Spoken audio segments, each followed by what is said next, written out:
ඔන්න අද වීඩියෝ එකෙන් හුරුල්ල මාළු මිරිස්සට රස්සට හදාගන්න විදිය තමයි අපි බලන්න යන්නේ. ඉතින් මේක හදාගන්න හරිම ලේසි.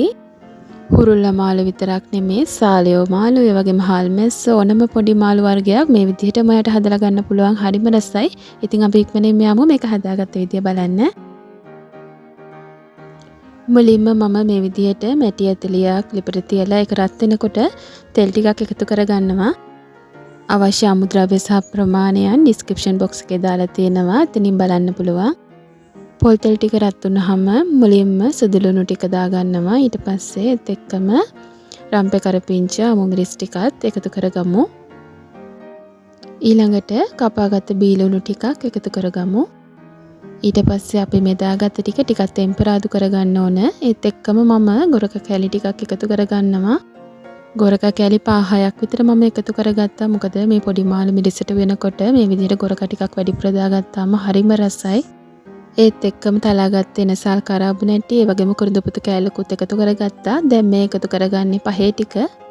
පහේ එකතු කරගන්න කලින් ලිපේ කින්දර ගොඩාක් මඩු කරන්න ඕන. මිරිස් කුඩු මේස හැඳි එකක්, 3-5 කුඩු තේ හැන්දක්, කහ කුඩු තේ හැඳි කාලක්, ඒ වගේම වගේ රස අනුව ලුණු කුඩු ටිකක් එකතු කරගන්න.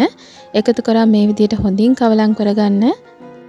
අඩුම ගින්දරේ මේ 3-5 ටික අපි බෙදගමු. 3-5 ටික අඩු ගින්දරේ විනාඩියක් විතර බෙදගත්තට පස්සේ මේ විදිහට වතුර අඬු කෝප්ප 1.5ක් විතර මම එකතු කරගන්නවා. ඉන් පස්සේ අපි මේ ටික මේ විදිහට හොඳින් කවලම් කරගමු.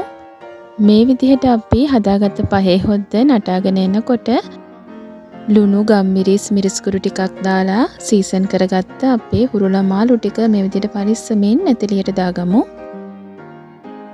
මේ වෙලාවේ ලිපේ ගින්දර ටිකක් වැඩි කරලා අපි දාගත්ත මාළු ටික විනාඩි 2-3ක් වහලා උයාගමු.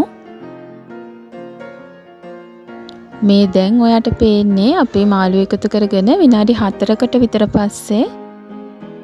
මේ වෙලාවේදී ඔයාට මේ පේන විදියට හැන්ද දාලා මාළු ටික පොඩ්ඩක් එහාට මෙහාට කරගන්නවා. දැන් මේ ඔයාට පේන්නේ අපි මාළු එකතු කරලා විනාඩි 7කට විතර පස්සේ ඔයාට පේනවා ඇති මාළු එකේ තෙල් පෑදීගෙන එනවා. මම මේ වෙලේ ගම්මිරිස් කුඩු ටිකක් එකතු කරගන්නවා. මේ විදිහට මේ මාළු ටික තවත් විනාඩි 2ක් විතර ලිපේ තියලා මම ලිප ඔෆ් කරගන්නවා. ලිප ඔෆ් කරලා අපේ මාළු කරිය අපි වහලා ටික වෙලාවකින් අරිනකොට මැටි හට්ටිය ගානට හින්දිලා තියෙන්නේ මෙන්න මේ විදිහට. ඉතින් මේ විදිහට මිරිසට මාළු කරියක් හදාගත්තාම ඔයාට වෙන මොනවත්වත් ඕනේ නැහැ. පරිප්පු ටිකක් හදාගන්න ඇත්තටම රසට කන්න පුළුවන්. ඉතින් channel එක subscribe කරලා අපිත් එක්ක එකතු වෙන්න කියලා ආදරෙන් මතක් කරනවා. හැමෝටම ස්තුතියි.